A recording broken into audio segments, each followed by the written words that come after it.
I have just completed Ironman California. This is my third full distance Ironman. It's now Tuesday, the race was Sunday, so I've had a good kind of day. Wouldn't say to recover, I'll come to that in a bit, but I definitely feel a lot better today than I did yesterday, and yesterday I felt a lot better than I did on Sunday night. So it tested me, it pushed me. Like every race that I've ever done, I don't think I've ever had anything go to plan. I've never done anything where it's gone smoothly, where I thought, wow, that was easy. Always something that happens. So yeah, let me give you a full race recap here. I want to share with you, hopefully this will give you a little bit of help, advice if you're thinking about going into, endurance sports, half distances, just a triathlon, Olympic distance, full Ironman distance, whatever it is. I hope this video helps you. If it does, follow along for more. My name is Rob. Next year I will be running across the country. So I seen this race as a good kind of training exercises, if you will. I knew I was going to be out there for a good kind of 11 and a half, 12, 13 hours. I don't really like it when people ask me how long is it going to take you to finish prior to the race, what's your expected goal? Because whenever I give that answer, something always goes wrong. So of course you get asked that, probably like 50 times throughout the whole weekend, and people just around you or messaging you and what's your goal? I always said, like, if I finished under 12 hours, I would have been really happy. Anything between 12 and 13 would have been okay. Anything over 13 hours, something would have horribly gone wrong, or I would have been gutted. My finish time was 12 hours and 3 minutes. So just missed my kind of like goal. And I'll explain everything that happened in the race, the good, the bad, and really, really the ugly. The whole experience, I only signed up for the race 11 weeks ago, following my meniscus tear here on my right leg. So I didn't even think this was going to be possible. So I took a punt in July. Let's face it, Ironman races are expensive. It's not, there's just the ticket you've got to pay for, which is, I think it's $900 now, depending on where you book it. Because I left it late, the price, like airfare, goes up. The hotel, I think that was, we got in Friday, we left Monday, that was $1,700. We stayed at the Hyatt Regency. It's like on Capitol. Really good location. It was like 6 or 7 blocks, about a mile away from where the Ironman Village was and where the transition was. First time going to Sacramento, didn't know too much about it. If I'm being honest, I had not heard the best things about the state's capital. Actually, surprisingly, really cool city. It's small, it's walkable. People were really friendly. This is a big event, I think, for Sacramento. I don't think there's a lot that kind of goes on, obviously, outside of the government and officials and that kind of stuff. So I know when they have sporting events, and one of my buddies was telling me today about the Sacramento Kings when they were doing well at the whole city. So it's a big sporting city, and you could just sense like this is a big event for them.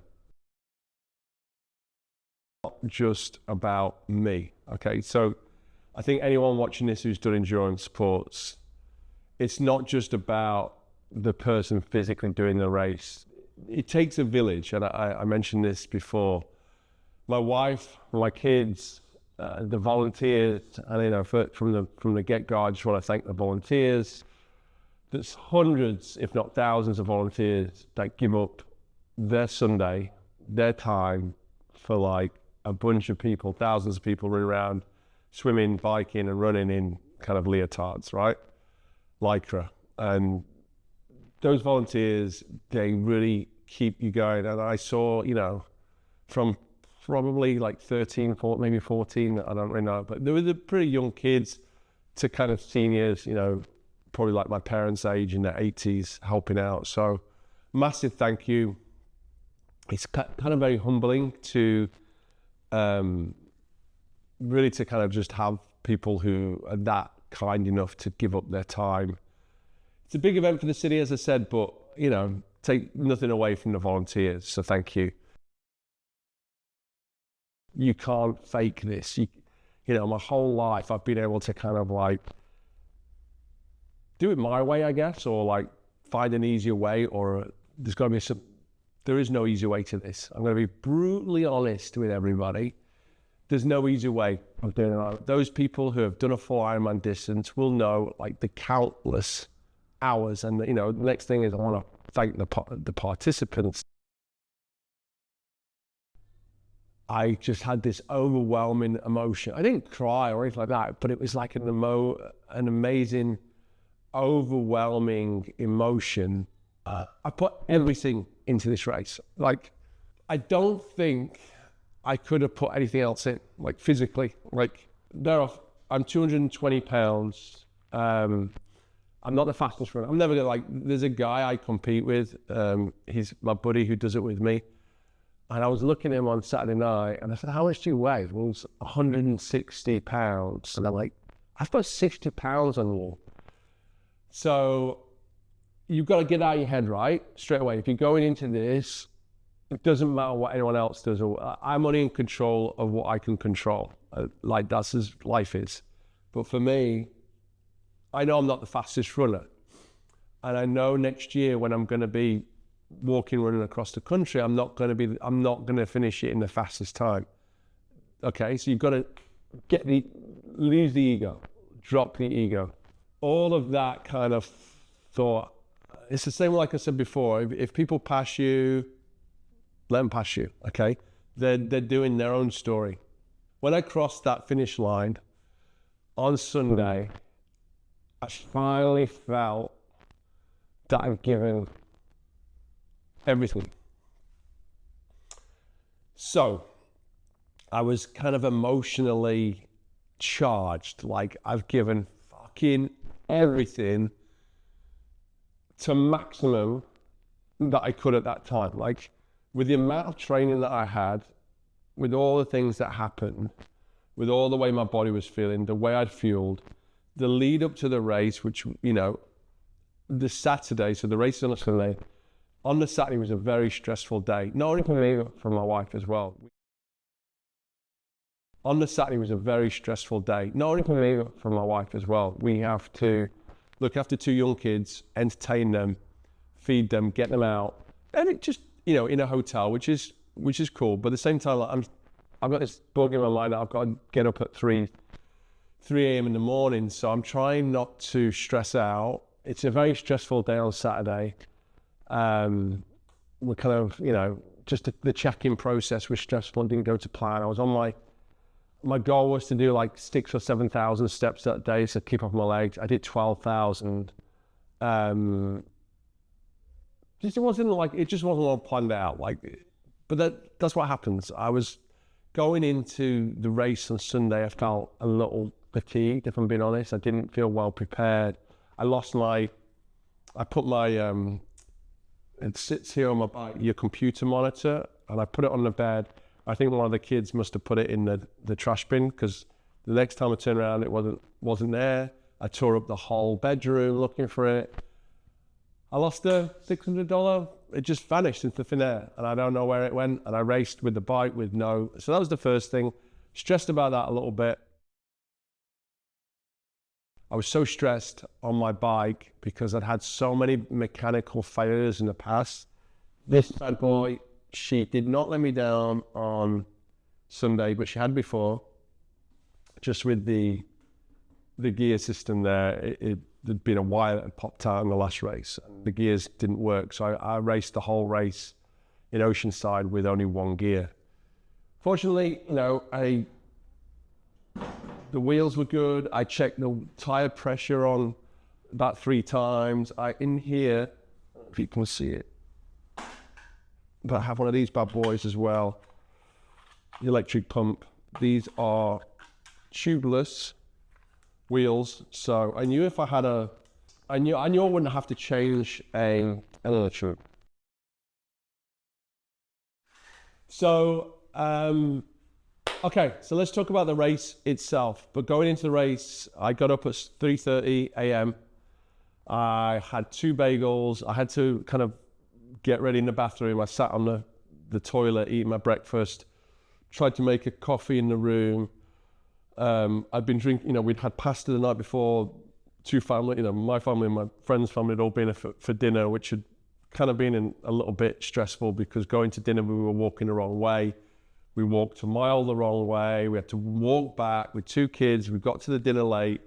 I was stressed. My wife was stressed. The kids were crazy and moody and hangry. Anyway, we got to bed. I got to bed later than I'd hoped. I think by the time we got to bed, it was nearly 10 o'clock. I knew in my mind I was going to go at best 5 hours sleep. I probably didn't even have 3 hours sleep, if I'm being brutally honest. So I had my breakfast. I went down. I went to the lobby and I met my buddy at about 4:50 a.m. And off we went. We then had to walk, which was about a mile to the transition area. We decided we tried to Uber, I think, in the past. And they have all these road closures on the day, so we didn't do that. We just walked. We was like, you know what, let's just walk it. We're then kind of in control of our own pace. We know it's a 15, 20-minute walk. Let's just walk. So we got to transition. It's by this time, it's like 5:50 in the morning. Sort out all your bags. So there's like your bike bags. There is your hydration, which I had a plastic bag of all my hydration. So I'm putting all the hydration. I have one on the front and one on the back, and I have water in here. And honestly, the water in here is when you need to go and pee, you pour the water over, so this is handy. And I've got tailwind in the front and the back. I then had 2 bottles, extra bottles, it's called, I always call it special needs, but it's not called that. It's called something needs anyway. Basically, at your halfway point, you can go and get a bag. I had 2 extra bottles in there with you shout your number. My number was 2643 on the day, and you shout that, and the volunteers bring the bag, and then you just replace the bottles. There's 8 stations, I think, every 10 or 20 miles on the bike. So I just get water or electrolytes, and I just take in what I can. I decided this year that I was not going to do any gels until the run because it always messed up my stomach. Not sure that really worked, if I'm being honest, this year around. I still had a bad stomach on the run. It was pretty grotesque. And, okay, so leading up to, you dump all your bags in the relative areas, you get changed. Before I got changed, then you have to take a bus. The bus then takes you down to where the swim start is, which is 2.5 miles away. Then you put your wetsuit on. I went with the Roka Maverick 3, great wetsuit, by the way. And you then line up like cattle, 3,000 of you. And I'm sure people have seen the videos where you just kind of, in a line, you listen to the national anthem, and then the gun starts, and then it's a roll and start every 5 seconds. I always tell my buddy, we've got to get near the front, not because we're the fastest swimmer, it's just because I want to get finished quick. Also, you're fighting the sunrise because you don't want to be at a point where, although it's starting to be light, you don't want the sun to be a certain level when you're swimming because you just can't see. You just can't see anything. So we line up. We were pretty close to the front. I looked at the clock. It was 7:05 a.m. So the race had only been on 5 minutes. You're wearing a chip, as you are in all these races. And off we went. I was prepared. My bike, I double, triple, quadruple checked. I'd spoke to my coach. I dialed in my nutrition. I'd planned it out strategically. I knew something would go wrong, and I always had like a plan B. Didn't think of everything, because I get into my swim, we line up, goggles on, go in, wish my buddy good luck, see you at the end, and into the swim, went under the water, pretty cold. It was 60 odd degrees, 62, 63 degrees. And I must have not even done 100 yards because I have kind of an alert on my watch which tells me every time I've done 100 yards, so I can kind of pace where I'm at. And I don't think I'd felt the first kind of vibration, and I felt something ping here, and I was like, oh God, please no. And I felt my goggles. Next minute, my eye is just in the water, and then I've got this thing loosely flapping here. My goggles are broke. So I stopped the swim, barely 100 yards. I kind of look, and one lens is missing. I kind of swim like to the first kayak, and I'm panicking. I swallowed water. You got to remember, there's hundreds and hundreds of people swimming over you and across you. And I swam to a side, and I spoke to a volunteer there on a kayak, and she was a young girl. She's probably late teens, early 20s. And I said to her, I just give her the goggles, and she was like, okay. She said, do you want me to bring you in? And I was like, no. Do you have any spare goggles? And she just looked around, no. I said, can you help me fix them? And she went, they're fucked. So she gave them back, and she went, oh, maybe the lady over in the boat over there, which was about another 100 yards away, she's from Ironman, but I don't think she'll have any. And that was going backwards. And I'm like barely near the start line.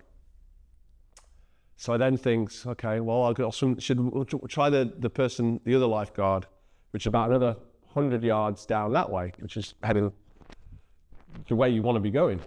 And I get down, and I just kind of swim there. I kind of breaststroked. In my mind, like, the race is over. Like, for me, I'm thinking the worst. I'm thinking I'm not even 200 yards into my race, and it's done.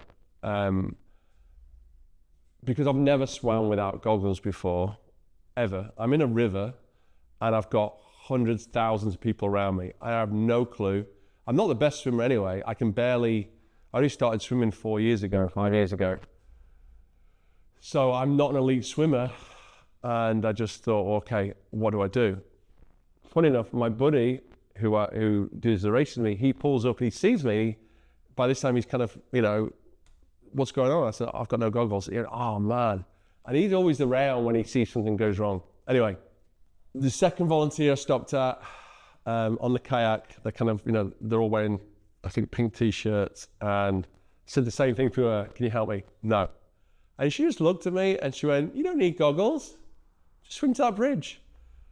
And I knew then, in the split second, God, if there's ever in your life questioned whether God is real, for those non-believers or those people who don't believe in something bigger than yourself, that's when it hit me. Like, this is not about why does it always happen to me. It was a test. And it was a test for me, like, what are you going to do now? Okay, you don't have goggles. Okay, not the end of the world. And this lady, in that simple sentence, just changed my whole race. She was completely right. I didn't need goggles. I had arms. I had legs. There was people, with disabilities swimming. So, quite honestly, brutally, man the fuck up and start swimming. Put your head down. You're going to swim blind. Every couple of kind of breaths, just look up and just make sure you're going the wrong way. At this point, I'm not worried about my time. At this point, I just wanted to get the swim done. I wasn't going to I could backstroke it, I could breaststroke it, or I could just learn to swim there and then with no goggles. And that's what I did. That's why I'm an okay time in the end. Again, it wasn't record pace, but for me, it was okay. I finished the swim in 1 hour and 15 minutes, I think, if I'm not wrong, there or thereabouts. We then have a long kind of half a mile, which is long, but about half mile then into transition. I got on my bike, and then when I got on my bike, I just wasn't feeling great. I felt a bit sick, like I wanted to throw up, and I just didn't know if it was from just the swim was very stressful. I was very tired. I wasn't going into this, I had no energy. And I got on the bike, it's like, right, listen to you, what's the strategy? First 10 miles, just get some nutrition in you. I had two Rice Krispies bars.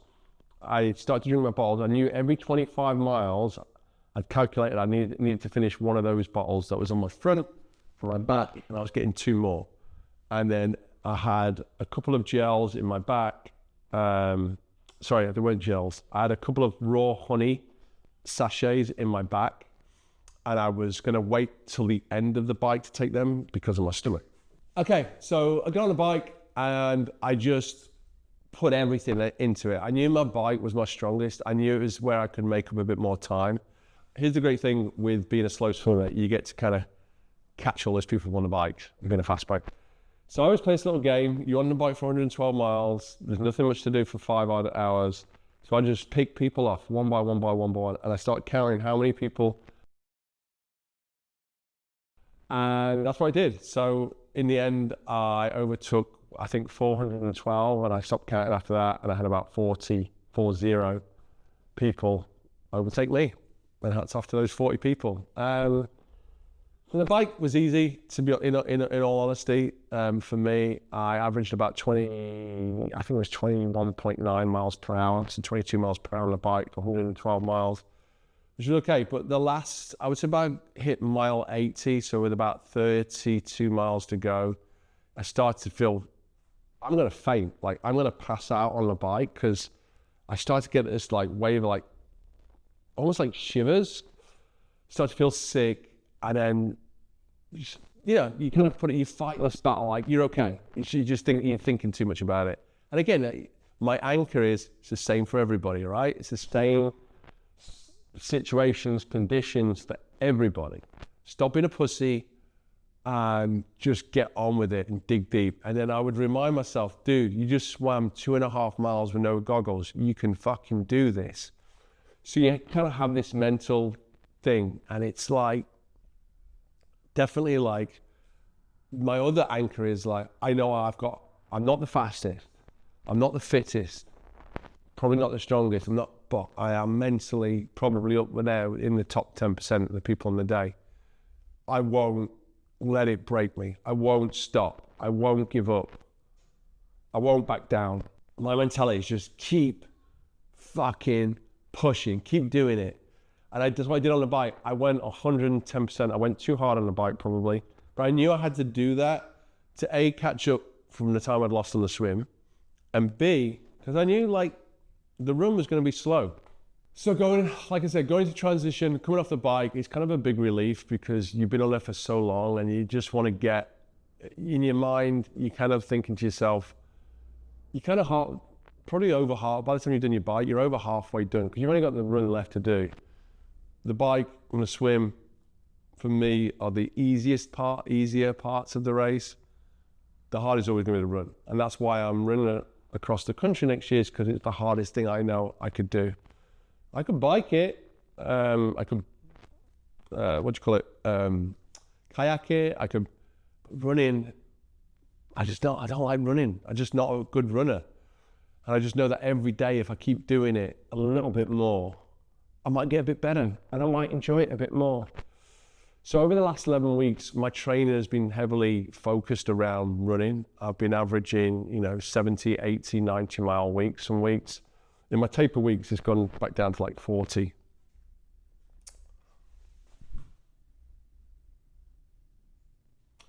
So my run, in short, my strategy with the run, what I said from mile 1 to mile 26 was, do not stop. You're only allowed to stop at an aid station. That's it. The aid stations on the Ironman, I believe, are about every mile, at every 1.5 miles or something, roughly around a mile, sometimes a bit longer. So that was my only thing. I was only allowed to walk through the aid station, and you've got hundreds of volunteers. Again, thank you. Giving you drink, everything from ice, water, electrolytes, Coke, pretzels, crisps, chips, more water. And you're just trying to get anything into your body, because if you do an Ironman, you're going to use it. For me, I used around, I think, 11,000 calories. You're only going to consume around 2,000, if at most, maybe 3,000 at most. If somebody knows another way of getting more calories in you without it messing up your stomach, please tell me, message me. So I only could I could only walk through it. I don't care how slow you're running, but you're not allowed to walk. You're not allowed to stop. You're not allowed to stretch. If I did do those things, it was going to slow me down. So I was averaging, for the first few miles, around 11 minute miles, which is incredibly slow, I know. When I'm not running off a bike, feeling okay, I'm doing about a 9-minute mile, half marathon pace, maybe a 9.5, 10-minute mile, and then into my marathon pace, definitely around 10 minutes to 11. This is non-Ironman. Like I say, I'm not a runner. So hats off to everyone who runs 7-8 minute miles for 26 miles. Big admiration, and genetics, great. I knew I had to run my own race. So around the 11-minute mark, I was kind of happy with. There was some miles there, but that was on an average for 26 miles. What I didn't want to do is go in, what I've done before is like 9-minute miles for the first 6 miles, and then just totally bonk it, and then start walking, and then you start to run into like, this marathon's going to take you 6 hours. So I wanted to finish the marathon in 5 hours. That was my goal. And the funny thing is, I didn't feel any different from mile 26 to mile 10. I felt the same pain, horrible pain. So by mile 10, it sucked. Like, it was horrible. I felt sick. I'd had massive cramp. Every time I did stop, I got this like pain shooting on my hamstring. And yeah, it was just a generally horrible feeling. I was completely drained when I crossed that finish line. I was, like I said, emotionally charged in the sense I was proud of myself. I give everything. I saw my family. That gave me an adrenaline boost. We had to then go and get our bike and our bags and walk back to the hotel with the 2 kids. I remember just thinking, if I can just get to the bathroom and lie in the bath before I even bath my own kids, and I got to the bath and I couldn't get out of the bath. I couldn't lift my head up. I was trying to spew up. I had just no energy. I've never, ever in my life, of all the hangovers I had in the years and the sickness, I've never felt as much pain as I did on the bathroom floor on Sunday night. I've never felt like that in my life. I could not even look at my phone. I couldn't even go to the toilet. I could not do anything. I was in severe pain. My stomach was just obliterated. I felt so sick. And I had these 2 kids, which I couldn't even pick up my daughter in the bathroom. When I finished the race, I had like a little swoosh of energy. I think that was just purely adrenaline. But by the time I got back to the hotel room, I said to my wife, I'm sorry, in my head, I got to go to hospital. I was that bad. I knew I needed some kind of IV drip, which I had last night actually. But I was just completely broken, like completely done. There was nothing, there wasn't another part of myself that I had to give. So I remember like Sunday night, my wife had to bath the 2 kids, and I could like only have like one eye, like looking at my little girl, and I didn't have enough energy to like touch her face, touch her hand. It was like, I was horrible, but a good pain in a way. Like, I'm going to remember this pain because I've really worked hard for this pain. Like, I didn't cut a corner. I didn't shave anything off. I give everything. And a couple of hours later, I think about midnight that night, I got enough energy to go and, take a pee, go to the bathroom. And I felt, and my wife had bought me tomato soup. I'd had 3 sips of that. And I got a bit thirsty. I drank some apple juice. I must have thought, like, the sleep I had that night was horrible. I was in and out of, I think, consciousness. I'm like, I had this mentality like, am I going to die? I'm going to have a heart attack in my sleep. And I'm sleeping next to my little girl, so I'm pretty scared. But yeah, thankfully, by Monday morning, I was feeling a bit better enough to go down to breakfast. And we were supposed to leave at 6 a.m. and that didn't happen. But the biggest takeaway of this race was like my internal test. Like, I pushed it to another level. Everything. And I mean everything. And the one thing that kept me going the whole race was not the motors, was not all this BS it takes up. It was seeing my kids. It was seeing my wife. It was seeing my kids. And that's why I knew, like, quitting is never an option in that sense. Like quitting is never even when my goggles popped, I'm not gonna lie, it kind of popped up like, you can't continue. How are you gonna continue? But I never thought I've got to quit. It was an option, but I've never thought about quitting. And it just builds this resilience upon you. I will think, like, considering the race I did last year in Arizona, where I was not happy with my performance and I kind of just got through it. I think I'm done for a while now with Ironman, at least full Ironmans. I think the 70.3s, they're great fun. They're normally finished in, for me, 5 or 6 hours. So they are fun events. And this for me, I've done it. I've done 3. It's ticked off. Now on to my next kind of challenge. But again, without my family, without my kids, my wife at the finish line, without the volunteers, none of this is possible. So biggest takeaway is humble yourself, like to a point where cut out the noise in your head where you've got to do X, Y, Z in a certain time. The hard work is the hours it took me to get to the start line. It's not feeling great and I didn't even want to be on that start line listening. I wasn't excited. It wasn't nerves. I was just not feeling great. But I knew I had to cut through the shit and just get the job done.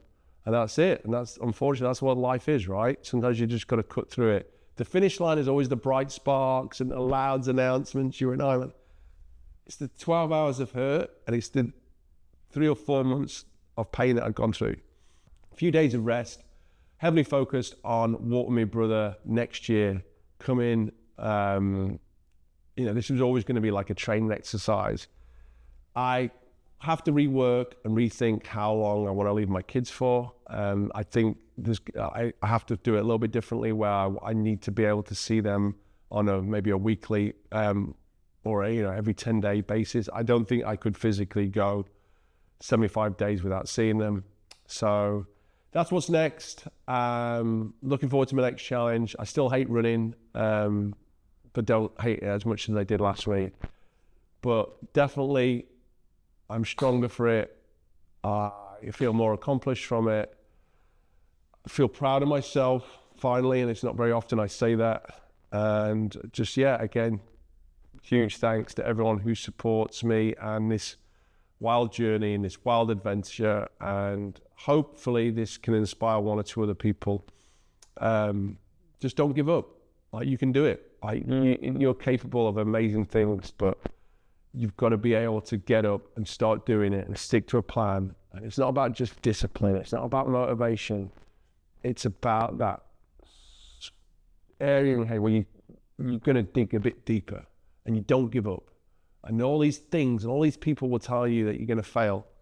All these bad comments from over the years, they come up, but you just got to put them out, get the job done. And that's it. So thanks everyone. Keep watching. This is Walk With Me Brother, and that is my full race recap of Ironman California 2025.